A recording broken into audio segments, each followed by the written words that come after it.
A paz do Senhor, meus irmãos, pastor Edivaldo Oliveira falando aqui. Mais uma vez é com muita alegria que nós transmitimos esse culto, um culto à distância, por causa da pandemia, por causa da crise do momento que nós estamos vivendo. Nós temos dado preferência a esse formato de culto. E também porque o nosso ministério alcança pessoas no Brasil inteiro, em vários países do mundo. Então, não justificaria eu fazer somente um culto presencial.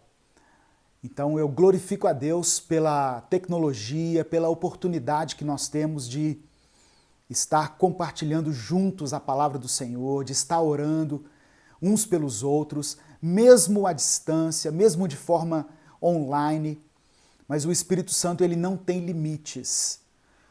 O Deus que opera aqui, onde eu estou, é o Deus que opera aí onde você está. Então, você pode ter experiências tremendas com o Espírito Santo, mesmo à distância, mesmo nesse formato de culto. Amém? Louvado seja o nome do Senhor. Eu quero iniciar com a leitura do capítulo 4 de Provérbios. Eu separei aqui do verso 20 ao verso 27. Leia o livro de Provérbios, vai trazer muita sabedoria para a sua vida, vai abrir os seus olhos em relação a muitas coisas, e eu aconselho as pessoas que gostam de ler a Bíblia, que têm procurado criar esse hábito de ler a Bíblia, que leiam o livro de Provérbios. A gente sempre aconselhava, a ler o livro de João. Leia o livro de João, o Evangelho de João. Você vai conhecer mais de Jesus, da vida de Jesus, os milagres, a obra do Senhor. Mas você pode também, junto com essa leitura, ler Provérbios. E Provérbios é um livro que tem 31 capítulos, então você pode ler um por dia. E hoje é dia 4, eu quero ler junto com você o capítulo 4. Eu vou ler do verso 20 ao verso 27, que diz assim: Meu filho, escute o que lhe digo. Preste atenção às minhas palavras. Nunca as perca de vista. Guarde-as no fundo do coração. Pois são vida para quem as encontra e saúde para todo o seu ser. Acima de tudo, guarde o seu coração, pois dele depende toda a sua vida. Afaste da sua boca as palavras perversas. Fique longe dos seus lábios a maldade. Olhe sempre para a frente. Mantenha o olhar fixo no que está adiante de você. Verso 26. Veja bem por onde anda, e os seus passos serão seguros. Não se desvie nem para a direita, nem para a esquerda. Afaste os seus pés da maldade. Glória a Deus. Eu quero ressaltar aqui o verso 23, que diz assim, olha, acima de tudo, olha só o que Salomão está falando, acima de tudo, acima de todas as coisas, de todas as suas prioridades, guarde o seu coração, pois dele depende toda a sua vida. Quando a Bíblia fala de coração, de guardar o seu coração, ela está falando dos nossos sentimentos. Guarde os seus sentimentos. Preocupe-se com a sua vida sentimental. Preocupe-se com os seus sentimentos. É isso que ele está falando. Porque os seus sentimentos, aquilo que você sente, vai determinar as suas atitudes. Guarde o seu coração, pois dele depende toda a sua vida. Todas as suas atitudes, as suas escolhas, tudo aquilo que você fizer vai estar relacionado de alguma maneira com os seus sentimentos. Então, preocupe-se com aquilo que você tem sentido. Invista em você mesmo. Então, por isso que no verso 21, um pouquinho antes, Salomão falando das palavras, da sabedoria, ele fala, nunca perca a palavra de vista, guarde-as no fundo do coração. Às vezes o nosso sentimento, os nossos sentimentos são influenciados por aquilo que nós vemos, por aquilo que nós experimentamos, pela nossa percepção. Mas é importante nós inserirmos na nossa vida, na nossa rotina, a palavra de Deus dentro do nosso coração, porque aí nós vamos poder perceber, sentir as coisas de uma forma diferente. E da mesma maneira, as nossas escolhas serão influenciadas ou terão como parâmetro a palavra de Deus. Amém? É algo que eu aprendo aqui nessa breve leitura do livro de Provérbios. O verso 25 ele fala assim: olhe sempre para a frente. Tem pessoas que estão presas ao passado, em alguma experiência do passado, em algum trauma do passado, em alguma coisa que marcou a vida dela de uma forma negativa no passado. O passado é para que nós aprendamos com ele, nós não podemos desprezar ou desconsiderar o nosso passado, temos uma história, mas se essa história foi negativa, eu preciso me libertar dela. A palavra do Senhor diz assim: eu quero trazer à memória aquilo que me dá esperança. Tem pessoas que só trazem à memória aquilo que provoca o desespero, aquilo que provoca tristeza, aquilo que provoca angústia. Então, olhe para frente, mantenha, olha o que está escrito, mantenha o olhar fixo no que está adiante de você. Amém? Em nome de Jesus, você recebe essa palavra? Se você recebe essa palavra, diga amém. Coloque aí o seu comentário, diga de onde você está falando, de qual cidade você está falando. Você pode deixar aqui o seu pedido de oração também. Essa é uma breve reflexão, eu sempre faço uma reflexão pequena antes da palavra, né? Para a gente poder orar, em nome de Jesus. E eu quero orar sobre essa palavra de Provérbios capítulo 4. Antes de orar, eu quero pedir a você que está acompanhando esse culto, que você compartilhe essa mensagem. Quando você compartilha, quando você curte, não é à toa que nós aqui no YouTube pedimos isso, ou no Facebook. Quando você compartilha, curte, comenta, o YouTube, a plataforma YouTube, ela entende que o nosso canal é relevante, que essa mensagem é relevante. E aí ele vai indicar essa palavra, essa mensagem para outras pessoas. Amém? Então eu peço a você que gentilmente compartilhe essa mensagem. Se você ainda não é inscrito no canal, se inscreva, é uma maneira de nos ajudar também. Torne-se membro para aqueles que puderem. Amém? E dessa maneira você está ajudando o nosso ministério. E para encerrar, né, os avisos, eu quero indicar esse livro aqui, olha. Eu escrevi esse livro junto com o meu filho, Gabriel Oliveira. Aqui tem reflexões de pai e filho. E chama-se Recomece a Viver. São 365 mensagens que estão aqui nesse livro, uma para cada dia do ano. E ele chega num momento muito propício, em que nós estamos reaprendendo a viver dentro desse novo contexto que essa crise nos impôs. O link para você adquirir esse livro vai estar na descrição aí desse vídeo. Amém? Em nome de Jesus. Irmãos, eu quero compartilhar aqui uma palavra que Deus colocou no meu coração, que está no Evangelho de Mateus. Evangelho de Mateus, capítulo 19, do verso 16 ao verso 26. Uma conversa que Jesus teve com um jovem. Olha só, Mateus capítulo 19, verso 16 ao 26. Diz assim: E eis que, aproximando-se dele um jovem, disse-lhe: Bom mestre, que bem farei para conseguir a vida eterna? Um jovem chegou perto de Jesus e perguntou: Jesus, mestre, o que eu tenho que fazer para conseguir a vida eterna? Que bem eu farei para conseguir a vida eterna? Verso 17. E ele, Jesus, disse-lhe: Por que me chamas bom? Não há bom senão um só, que é Deus. Se queres, porém, entrar na vida, guarda os mandamentos. Jesus respondeu para ele: Você quer herdar a vida eterna? Você quer passar a eternidade no céu? Guarda os mandamentos. Obedece os mandamentos. O verso 18, o jovem retrucou. Ele disse assim: Quais mandamentos?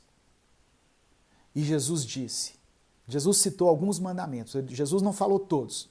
Ele disse assim, olha, não matarás, não cometerás adultério, não furtarás, não dirás falso testemunho, honra teu pai e tua mãe, e amarás o teu próximo como a ti mesmo. Disse-lhe o jovem: Tudo isso tenho guardado desde a mocidade. O que me falta ainda? O jovem falou assim: eu já faço tudo isso. Disse-lhe Jesus: Se queres ser perfeito, vai, vende tudo o que tens e dá-o aos pobres, e terás um tesouro no céu. E vem e segue-me. Jesus respondeu assim: você já faz tudo isso? Então, para que você alcance então a perfeição mesmo, aí você vende tudo o que você tem e dá para os pobres. Aí você vem comigo. Verso 22 diz que o jovem, ouvindo essa palavra, retirou-se triste, porque possuía muitas propriedades. Ele era um jovem rico. Disse então Jesus aos seus discípulos: Em verdade vos digo que é difícil entrar um rico no reino dos céus. E outra vez digo que é mais fácil passar um camelo pelo fundo de uma agulha do que entrar um rico no reino de Deus. Os seus discípulos, ouvindo isso, admiraram-se muito, dizendo: Quem poderá, pois, salvar-se? E Jesus, olhando para eles, disse-lhes: Aos homens é isso impossível, mas a Deus tudo é possível. Vamos orar em nome de Jesus? Senhor meu Deus, somos gratos pela Tua palavra que o Senhor liberou para nós aqui inicialmente, em Provérbios capítulo 4. Pedimos que o Senhor nos ajude a guardar o nosso coração, porque sabemos que aquilo que estiver no nosso coração vai determinar as nossas escolhas, as nossas palavras, tudo aquilo que fizermos. Ó Deus, afaste da nossa boca as palavras perversas, a maldade, e que nós possamos nos libertar das amarras que têm nos prendido ao passado. Eu oro por todos aqueles que têm sido influenciados de uma forma negativa pelo seu passado. Que eles possam, como diz a Tua palavra, olhar sempre para a frente e manter o olhar fixo naquilo que está adiante deles. Em nome de Jesus, Senhor, eu te peço também, pela Tua graça, pela Tua misericórdia, que o Senhor nos traga a revelação dessa passagem descrita pelo evangelista Mateus e nos faça entender, Senhor, o que faremos para herdar, o que faremos para conseguir a vida eterna, o que fazer para entrar no céu. Nos ajude a entender o que Jesus quis dizer com essas coisas. É o que nós te pedimos, em nome de Jesus. Amém.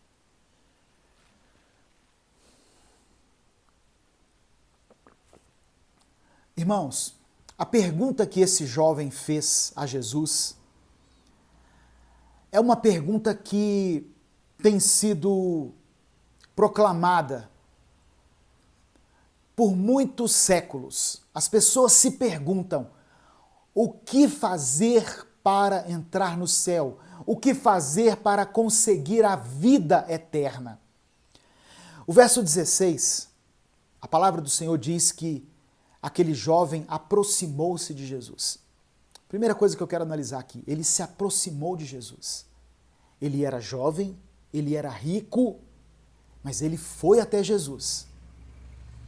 Quantas pessoas hoje são bem de vida, são ricas, são bem aquinhoadas, mas não vão até Jesus. Então esse jovem, eu vejo uma virtude nele. Embora ele fosse jovem, e nós temos uma tendência, isso não é uma regra, mas nós temos uma tendência quando somos jovens a achar que podemos tudo, que temos tudo, que não precisamos de nada. E se é um jovem rico ainda, essa tendência ela se acentua. Mas aquele jovem se aproximou de Jesus. Glória a Deus por isso. Então, muitas pessoas se aproximam, elas até se aproximam de Jesus, porque entendem que Jesus tem algo de bom para transmitir a elas. E a maioria das pessoas, como aquele jovem, ainda hoje entende que nós podemos ou que nós temos que fazer algo de bom para conseguir a vida eterna. Porque a pergunta dele foi direcionada. Ele disse assim: que bem eu farei para herdar a vida eterna? O que eu faço para herdar a vida eterna? Nós trazemos esse conceito de que alguns merecem o céu, outros não merecem. Como se o céu fosse uma questão de merecimento. Nós trouxemos isso conosco. Nós temos essa percepção, às vezes de forma sutil. Ah não, fulano não merece entrar no céu. Ah não, o outro merece. Olha como é que ele é bonzinho. Então aquele jovem se aproxima de Jesus e na conversa nós vemos que ele entendia que merecia o céu. Qual a resposta que aquele jovem esperava de Jesus? Se Jesus é o mestre, se Jesus sabe todas as coisas, se Jesus é Deus, se Jesus é o Filho de Deus, e aquele jovem, na mente dele, já obedecia aos mandamentos, o que ele esperava ouvir de Jesus era o seguinte: ah, você já está garantido aí, você já cumpre os mandamentos, você já obedece a Deus, você é merecedor do céu. Muitas vezes nós trazemos esse conceito dentro de nós, achando que algumas pessoas, inclusive nós, merecemos o céu e outras não.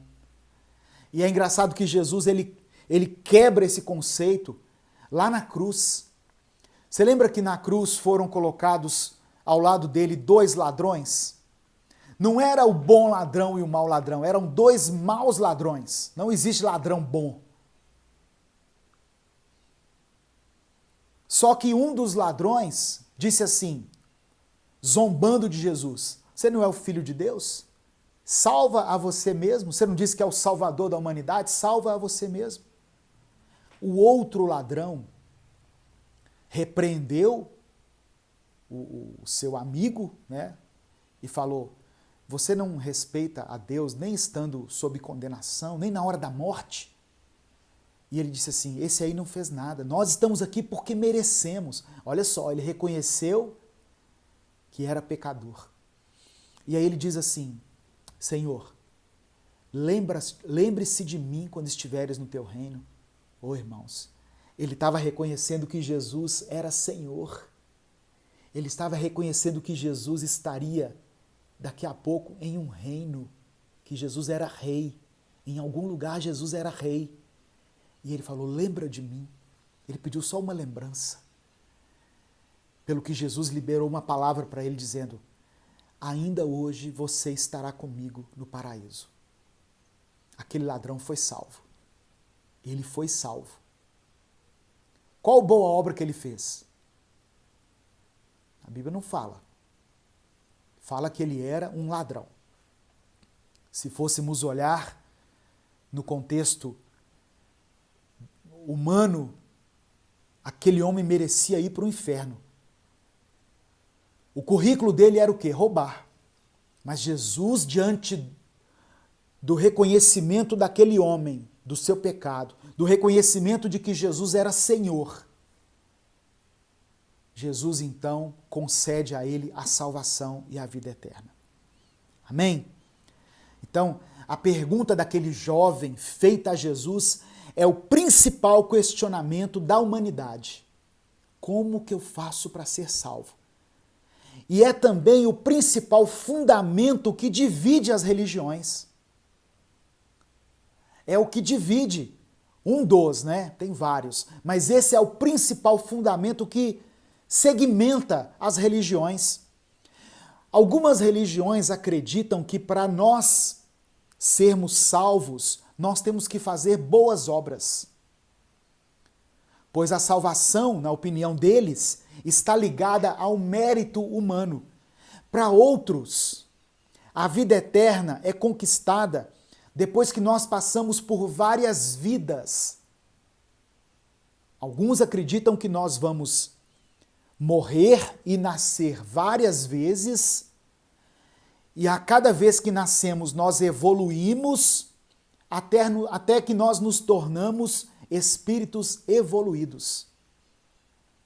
Algumas religiões acreditam nisso. Ah, pastor, e o que a Bíblia diz? Hebreus capítulo 9, verso 27, diz assim: e assim como ao homem está ordenado morrer uma só vez, vindo depois disso o juízo. Não sou eu que estou inventando essas palavras, irmãos. Não é porque eu sou cristão evangélico, mas é o que está na Bíblia. Pega a Bíblia católica, evangélica, em qualquer tradução, vai estar isso aí.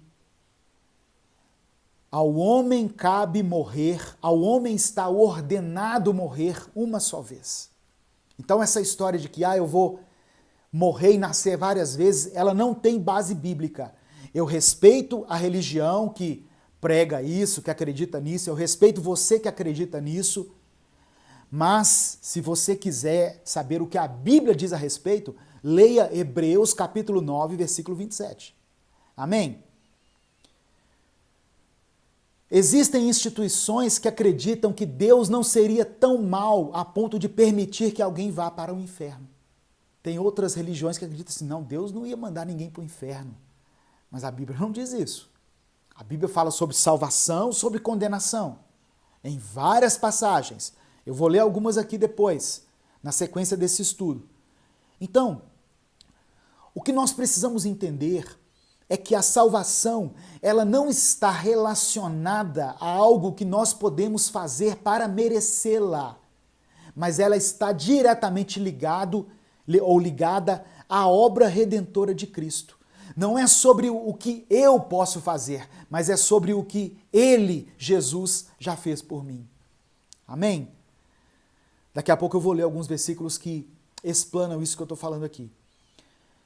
E no verso 17, Jesus ele responde a esse jovem de uma forma objetiva. O jovem perguntou, o que eu faço para ir para o céu? Jesus responde de forma objetiva, guarde os mandamentos. Como se fosse possível para alguém guardar todos os mandamentos. O apóstolo Tiago, ele escreveu que aquele que transgride um só preceito da lei, transgrediu toda a lei. Portanto, é impossível para nós sermos salvos por aquilo que nós fazemos. Nós não somos merecedores, irmãos, da graça e do amor de Deus. A salvação não é pelas obras, mas é pela fé em Jesus.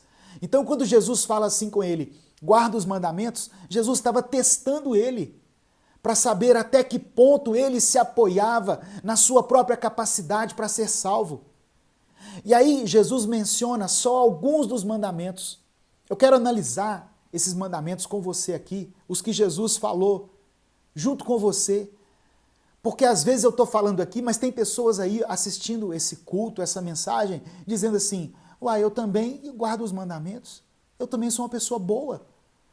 Primeira coisa, o que eu falei aqui, Tiago falou que aquele que transgredir um mandamento, transgrediu os outros.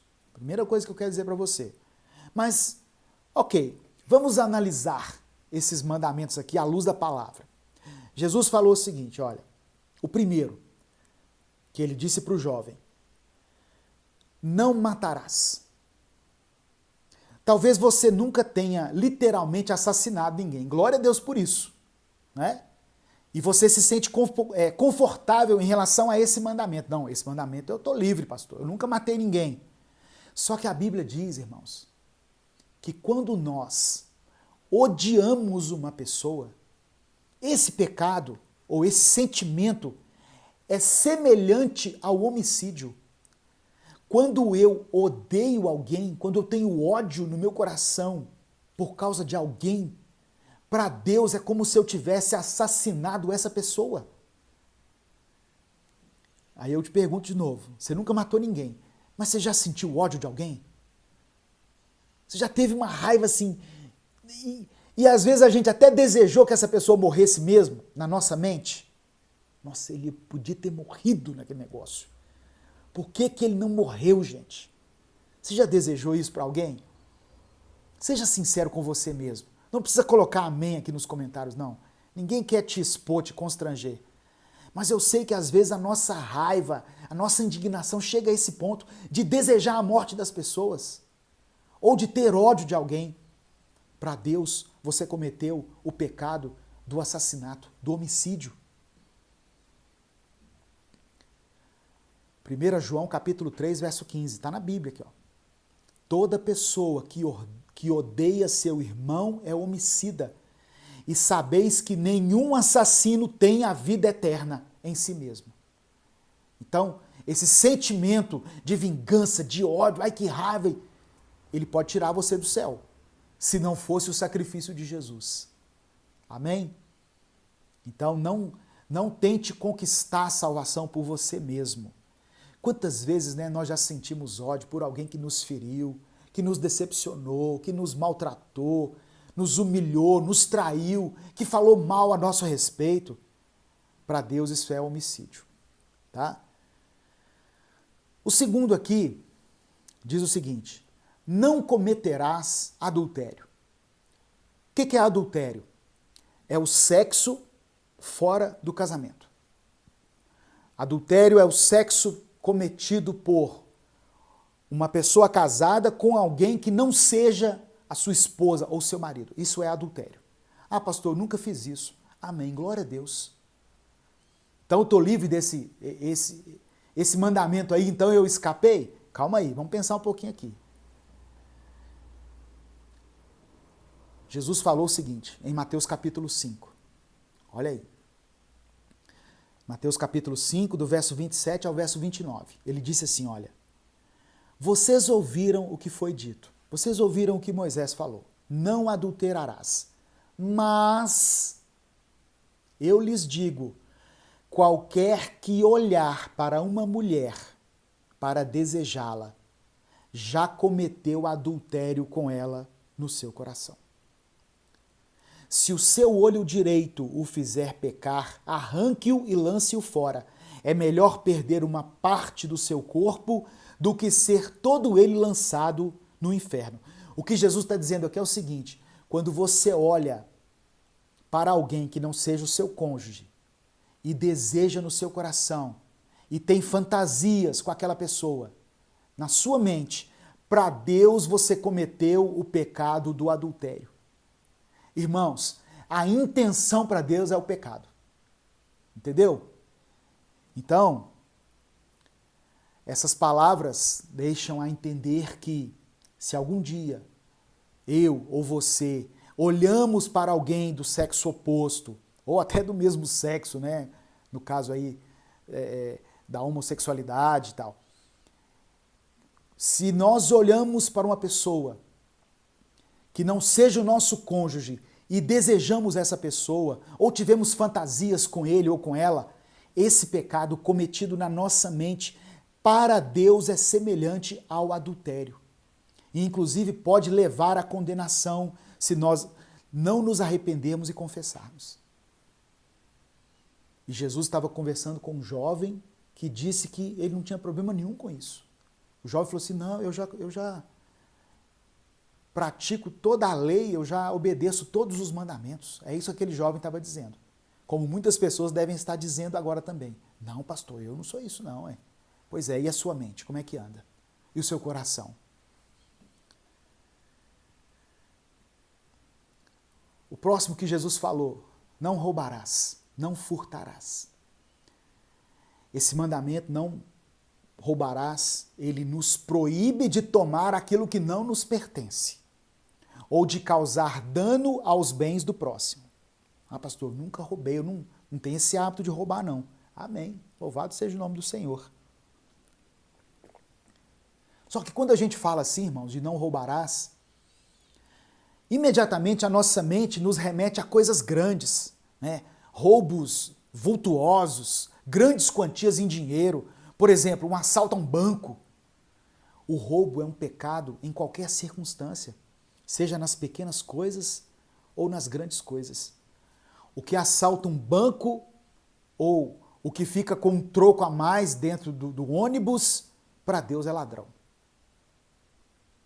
Aquele que usa, por exemplo, o horário de trabalho para resolver problemas pessoais, assuntos da igreja, está roubando tempo que é devido ao seu patrão. Olha só. Ah, pastor, eu trabalho de 8 às 17. Só que eu dou uma escapulida, eu resolvo muita coisa minha, muita coisa da igreja. Porque é a obra, né, pastor? Não pode parar. Você está roubando tempo da sua empresa, do seu patrão. A pessoa às vezes usa a impressora lá do local de trabalho dele. Está usando tinta, está usando papel, está usando a energia. É roubo.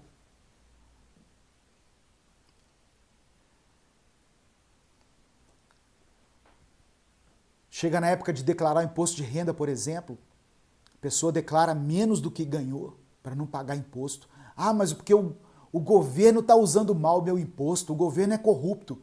Irmãos, nós não podemos pegar o erro dos outros para justificar os nossos próprios pecados. Nós fomos chamados para sermos um povo separado para Deus. Significa santo, santidade, andar em retidão, sabe? Nós reclamamos muito da corrupção no governo, mas não olhamos para o nível de corrupção que nós temos também dentro de nós. A famosa lei de Gerson, né, de querer levar vantagem em tudo. Até que ponto nós estamos também transgredindo esse mandamento de não roubar?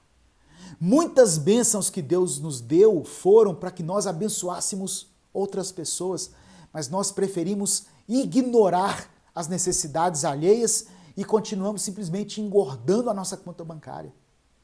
Tiago capítulo 4 diz que quem sabe que deve fazer o bem e não faz, comete pecado. Talvez Deus tenha te abençoado tanto, mas você não tem sido fiel a Deus. Eu não estou nem falando em relação a dízimos e ofertas, não. Mas eu estou falando em abençoar pessoas.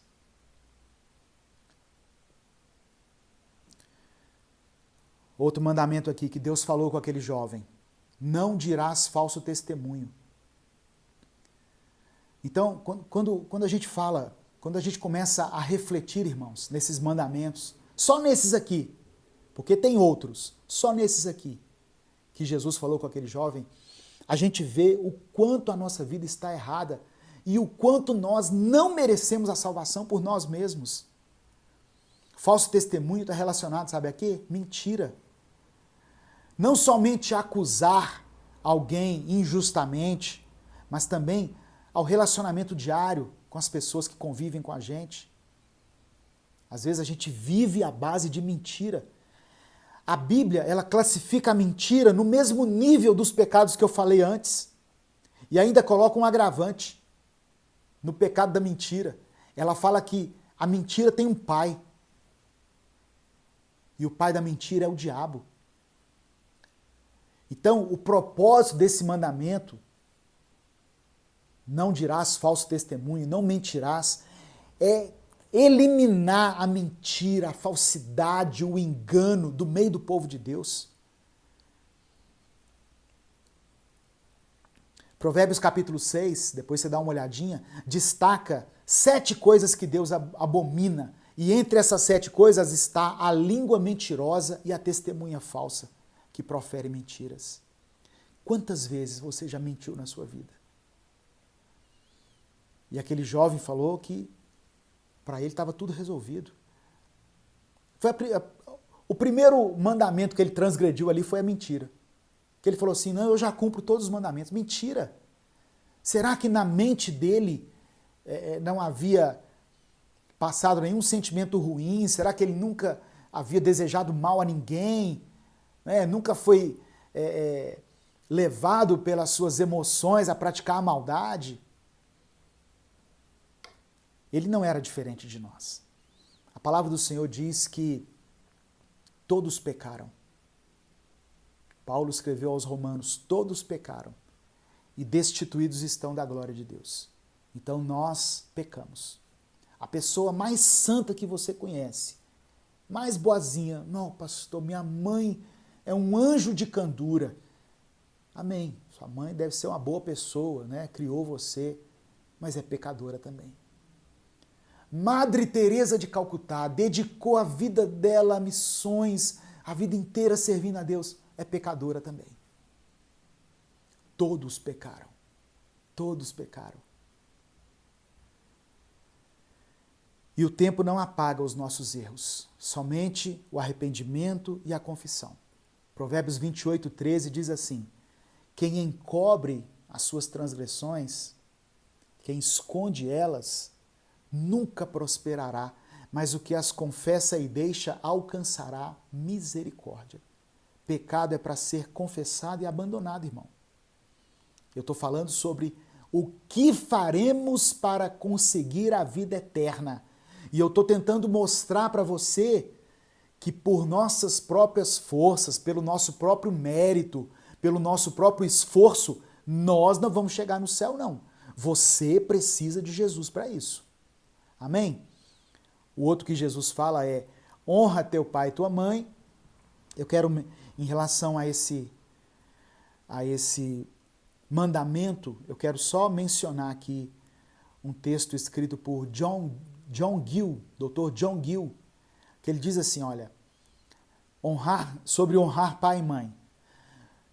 Não está relacionado somente como uma elevada estima que os filhos deveriam ter em relação aos seus pais, ou o uso de uma linguagem e gestos respeitosos diante deles, e nem apenas uma obediência a eles.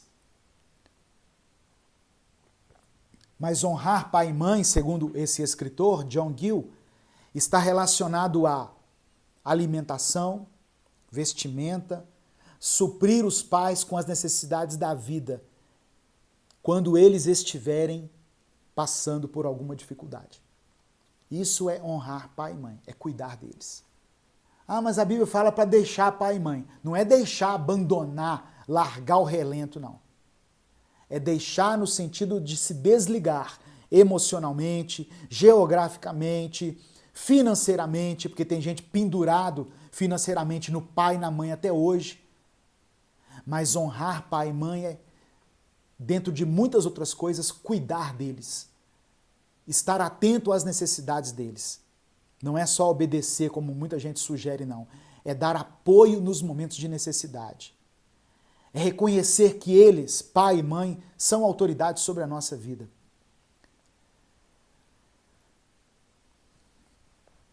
O que fazer para herdar a vida eterna? O que fazer para herdar a vida eterna? Se for pelo nosso próprio esforço, nós não conseguimos, irmãos. Quando nós observamos esses mandamentos que Jesus mencionou aqui, nós vemos que por nós mesmos nós não vamos conseguir a salvação. Efésios capítulo 2, versículo 8 e 9, está escrito assim, olha: pois vocês são salvos pela graça, por meio da fé. E isso não vem de vocês, é dom de Deus, não por obras, para que ninguém se glorie. Paulo está dizendo que a salvação é pela fé, mediante a graça. E não vem de nós, é dom de Deus. É dom de Deus, é o Senhor que nos dá a salvação. E como então ser salvo, pastor? Reconheça que você é pecador e que você precisa de Jesus. E entregue a sua vida a Ele, declarando que Ele é o Senhor da sua vida, é o Salvador da sua vida. É preciso confessar isso com a boca. Romanos capítulo 10, verso 9. Romanos 10, 9. Se você tiver com a sua Bíblia aí, abra, por favor, leia junto comigo. diz assim: se você confessar com a sua boca que Jesus é o Senhor e crer em seu coração, não é só falar da boca para fora, crer no seu coração que Deus o ressuscitou dentre os mortos, será salvo. Crer no coração e confessar com a boca. Tem muita gente que só confessa com a boca, mas no coração não creu, não acreditou.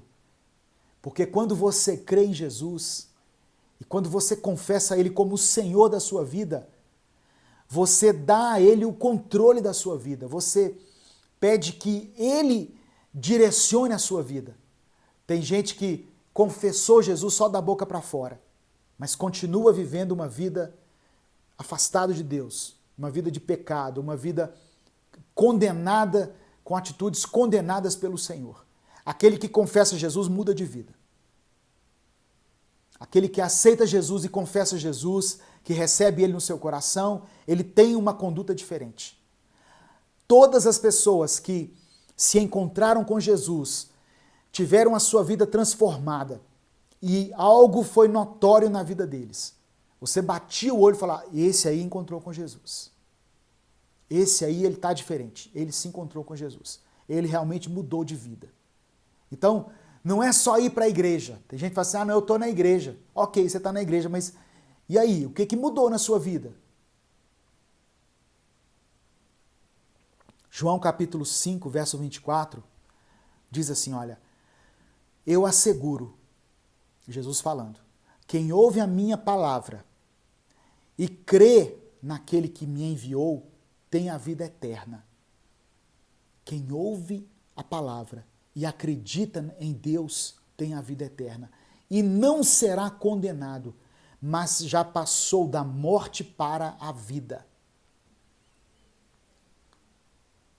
Você tem ouvido a palavra aqui nesse canal, lá na sua igreja. Por muitos meios de comunicação, a palavra de Deus chega até você. Mas não basta ouvir a palavra, tem que se tornar um praticante. Tem que acreditar em Jesus, acreditar em Deus, entregar a vida a Ele, consagrar a vida a Ele. E outra coisa, para finalizar essa mensagem: não existe salvação em nenhum outro. Jesus, ele disse assim: eu sou o caminho, a verdade e a vida. E ninguém vem ao Pai a não ser por mim. Ninguém chega até Deus a não ser por Jesus. Isso está escrito na Bíblia. Está escrito na palavra. Eu termino com um versículo que está em Atos capítulo 4, verso 12. Atos capítulo 4, verso 12. A pergunta dessa mensagem é: o que farei para conseguir a vida eterna? Diz assim a palavra do Senhor, Atos 4, verso 12. Não há salvação em nenhum outro, pois debaixo do céu não há nenhum outro nome dado aos homens pelo qual devamos ser salvos. Tem gente que apela para tudo quanto é coisa, seja nome de pessoas, seja nome de entidades, seja nome de espíritos, seja anjo, seja santos. A palavra do Senhor está dizendo aqui, olha, não há salvação em nenhum outro. Nenhum outro pode salvar você, somente Jesus Cristo. Amém, meu irmão? Amém, minha irmã? Em nome de Jesus, receba essa palavra. Debaixo do céu não há nenhum outro nome dado aos homens pelo qual devamos ser salvos. Somente o nome de Jesus. Então, eu quero responder essa pergunta aqui. O que farei para conseguir a vida eterna? Abra o seu coração e peça a Jesus para entrar dentro da sua vida, para entrar na sua vida, para mudar a sua vida.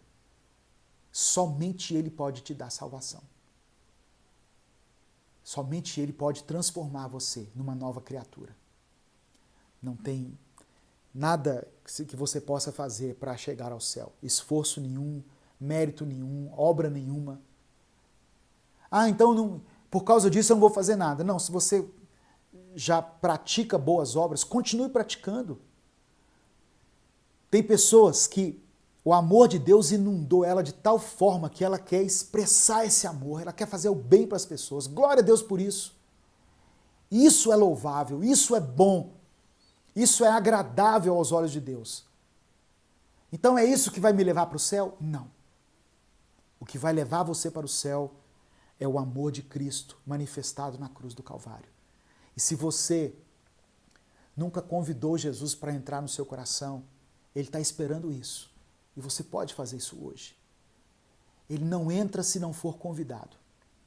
Jesus quer entrar na sua vida, no seu coração, mudar a sua história e fazer com que você tenha livre acesso a Deus e seja uma pessoa salva. Para que no dia da sua morte você possa ter paz, ao saber que você vai para um lugar seguro. Ah, mas e os meus pecados? Ele levou na cruz do Calvário. E as minhas falhas, os meus medos, tudo isso que o senhor falou, eu faço, pastor, eu roubo, eu adultero, eu prostituo.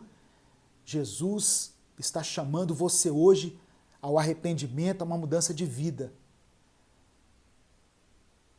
Porque não é só confessar, como eu falei, é dar a Ele o controle da sua vida. E decidir no seu coração andar por um caminho de santidade. Amém? Em nome de Jesus. Se você quer isso, se você quer receber esse Jesus do qual nós falamos aqui no Minuto com Deus, todos os domingos, se você quer que esse Jesus faça parte da sua vida, por favor, deixe o seu nome aqui nos comentários, se expresse de alguma maneira. Se nós tivéssemos um culto presencial, eu chamaria você à frente para uma oração, mas nós estamos num culto à distância. Mas mesmo assim, pela fé, você pode, aí onde você está, receber esse Jesus maravilhoso. Ele quer mudar a sua história. Amém? Se você quer isso, eu quero fazer uma oração por você, em nome de Jesus. Senhor meu Deus, eu te agradeço por todas as pessoas que estão participando desse momento aqui, da tua palavra.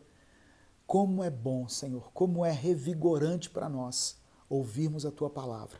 Mesmo que sejam princípios elementares, que nós já conhecíamos, que nós já aprendemos na escola dominical, mas que sempre traz um refrigério, traz um alívio, traz paz ao nosso coração. Obrigado pelo teu sacrifício na cruz do Calvário. Senhor, eu coloco a vida de cada pessoa que está colocando o seu nome aqui nos comentários, que estão entregando a sua vida a Cristo. Seja hoje, neste domingo, seja em qualquer dia que essa pessoa assistir essa palavra, essa mensagem. Que o Senhor possa entrar na vida dele, que o Senhor possa provocar uma mudança de sentimento, de atitude, dar uma visão nova para essa pessoa, dar uma direção nova à vida dele, à vida dela. E isso reflita nessa família, Senhor. Tua palavra diz em Atos 16, crê no Senhor Jesus e será salvo tu e a tua casa. Que o manto de salvação que o Senhor estende hoje sobre essa família seja feito com que todas as pessoas tomem posse dessa salvação. Em nome de Jesus, que o manto de salvação alcance cada membro dessa família, esse jovem, essa moça, esse homem, essa mulher. É o que nós te pedimos, em nome de Jesus. Amém. Amém. Que Deus te abençoe, receba essa palavra, compartilhe essa palavra, uma palavra de salvação que pode mudar a vida de alguém, o destino de alguém. Vamos orar encerrando aqui em nome de Jesus. O Senhor te abençoe e te guarde. O Senhor faça resplandecer o seu rosto sobre ti e tenha misericórdia de ti. O Senhor sobre ti estenda a sua face e te dê a paz. Uma excelente semana para você, que as portas se abram na sua vida, que todas as suas lutas, tudo aquilo que você tem vivido, receba a providência de Deus. Amém? No tempo certo, o Senhor concederá os desejos do seu coração. Essa é a minha oração, em nome de Jesus.